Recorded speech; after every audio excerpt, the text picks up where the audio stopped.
Assalamualaikum warahmatullahi wabarakatuh. Oke, di kesempatan bahagia ini kita akan melanjutkan kuliah tentang inovasi produk pangan dan kita akan lebih khusus bagaimana suplementasi itu bisa digunakan sebagai salah satu cara untuk pengembangan produk dan inovasi pangan. Bisa dipelajari tentang suplementasi pangan itu sendiri apa sih? Nah, penambahan satu atau lebih zat gizi ke dalam produk pangan untuk menjaga atau mempertahankan atau meningkatkan nilai gizi suatu produk pangan. Tujuan dari suplementasi itu sendiri adalah yang pertama, menghambat atau mengatasi masalah gizi, kemudian meningkatkan status gizi masyarakat atau populasi, dan tujuan selanjutnya adalah bagaimana bisa dengan suplementasi ini adalah bisa memberikan nilai lebih pada produk pangan. Oke. Syarat suplementasi yang pasti harus aman, efektif, menguntungkan, dapat memperbaiki status gizi, dan yang terakhir adalah sesuai dengan regulasi pangan yang berlaku atau di sini bisa ditetapkan dari regulasi yang berlaku dari Badan POM. Oke. Dan cara selanjutnya adalah suplementasi itu harus dalam jumlah yang cukup atau tidak lebih tidak kurang. Penambahannya harus sesuai dengan tujuan. Kemudian tidak memberikan efek negatif terhadap metabolisme zat gizi lain. Dan yang selanjutnya adalah zat gizi yang ditambahkan itu cukup stabil selama pengolahan bahan. Dan zat gizi yang ditambahkan memiliki bioavailability yang tinggi atau mudah dicerna, kemudian tidak mengubah karakteristik produk, perubahan seminimal mungkin itu harus ditekan. Kemudian yang selanjutnya adalah fasilitas pengolahan itu harus tersedia ya. Jadi jangan sampai ketika kita menerapkan suplementasi, fasilitas pengolahan itu tidak tersedia. Hal ini akan berdampak bagaimana cara kita untuk mempertimbangkan dari biaya produksi. Kemudian yang selanjutnya adalah ada metode untuk mengontrol zat gizi yang ditambahkan. Oke. Selanjutnya adalah tidak menyebabkan kesalahpahaman konsumen. Misalnya, konsumen mengira bahwa semakin banyak dimakan akan semakin baik, padahal harus dimakan secukupnya dan sewajarnya. Jadi tidak bisa diartikan bahwa semakin kita banyak mengkonsumsi akan semakin baik, tetapi harus tetap dengan porsinya masing-masing. Selanjutnya adalah zat gizi yang ditambahkan biasanya tidak cukup dikonsumsi oleh sebagian populasi masyarakat. Produk yang difortifikasi dikonsumsi oleh sebagian besar masyarakat. Kemudian seperti yang tadi kita jelaskan bahwa produk yang difortifikasi atau dilaksanakan suplementasi itu adalah produk yang memang secara market itu banyak dikonsumsi oleh masyarakat. Selanjutnya adalah kelebihan akan atau terkait dari asupan zat gizi tersebut tidak menyebabkan dampak negatif ketika dikonsumsi. Dan yang terakhir adalah kita harus bagaimana caranya mempertimbangkan biaya produksi agar nantinya harga produk yang ditetapkan itu bisa terjangkau atau bisa diakses oleh semua kalangan masyarakat. Oke. Kemudian apa saja sih metode dari suplementasi pangan?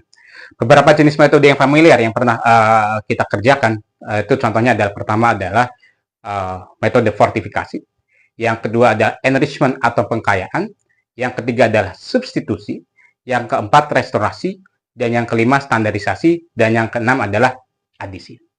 Metode suplementasi yang akan kita pelajari pada hari ini yang pertama adalah fortifikasi. Apa itu fortifikasi? Fortifikasi adalah penambahan zat gizi mikro dalam bahan pangan sehingga produk tersebut menjadi sumber yang baik bagi zat gizi yang ditambahkan. Umumnya target telah ditentukan ketika kita akan melaksanakan program fortifikasi itu sendiri. Entah itu fortifikannya, entah itu sasaran yang akan difortifikasi. Food fortifikasi di sini ditambahkan ke bahan pangan. Kemudian kariernya adalah bahan pangan yang ditambahi.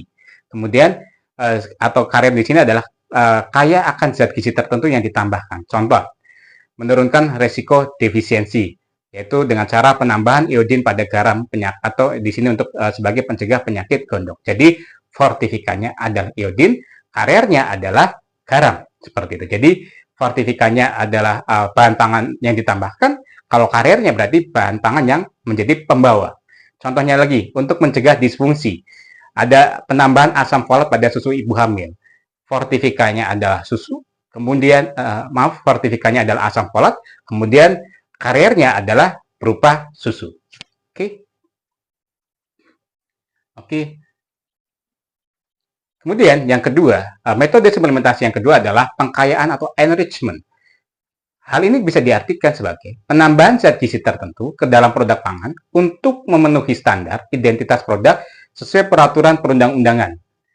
Standar dari pemerintah itu menjadi sebuah standar baku, menjadi sebuah identitas produk, dan wajib untuk dipenuhi. Contoh adalah pada susu untuk pertumbuhan umur 1-3 tahun itu harus memenuhi energi 1000 kilokalori, kemudian protein 25 gram, vitamin A 400, kemudian zat gizi 8 mg, dan yodium 90 mg. Jadi, pengkayaan enrichment ini adalah zat gizi tertentu yang ditambahkan ke dalam produk pangan untuk memenuhi standar yang telah ditetapkan. Oke. Kemudian, metode yang selanjutnya adalah substitusi atau penggantian. Di sini bisa diartikan sebagai penggantian atau penambahan zat gizi tertentu ke dalam produk pangan yang dibuat menyerupai atau pengganti produk pangan yang asli. Zat gizi yang ditambahkan biasanya merupakan zat penciri dari produk yang digantikan. Contoh, susu kedelai sebagai substitusi susu sapi, salah satu ciri susu adalah tinggi kalsium. Sehingga pada susu kedelai ini diberi tambahan bahan berkalsium agar kadar kalsium mirip susu sapi. Kemudian bahan pengganti memiliki ciri serupa yang digantikan. Pertama adalah margarin yang merupakan substitusi dari mentega atau beras analog sebagai substitusi dari beras padi. Jadi intinya adalah substitusi adalah penggantian sebagian ingredient bahan asli. Oke. Kemudian ada metode suplementasi yang selanjutnya adalah restorasi. Penambahan zat gizi ke dalam produk pangan untuk mengembalikan suatu gizi tertentu ke jumlah atau konsentrasi semula sebelum terjadi penurunan.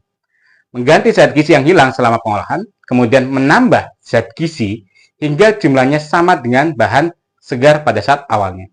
Biasanya hanya zat gizi utama yang difokuskan. Contoh adalah penambahan vitamin C pada jus jeruk. Oke. Adisi. Penambahan atau pencampuran bahan tertentu sebagai ingredient produk pangan untuk meningkatkan mutu atau tujuan tertentu lainnya dengan parameter yang terukur yaitu standar nasional atau regulasi yang relevan. Contohnya adalah coklat yang ditambah pegagan. Di sini bertujuan untuk peningkatan serat dan sifat fungsional. Kemudian mie basah yang ditambahi ekstrak bunga telang atau kulit kedelai hitam sebagai pengawet alami, atau yang terakhir bisa susu yang ditambahi dengan kolagen. Standar mutu tetap harus memenuhi dari SNI yang telah ditetapkan. Oke. Kemudian standarisasi.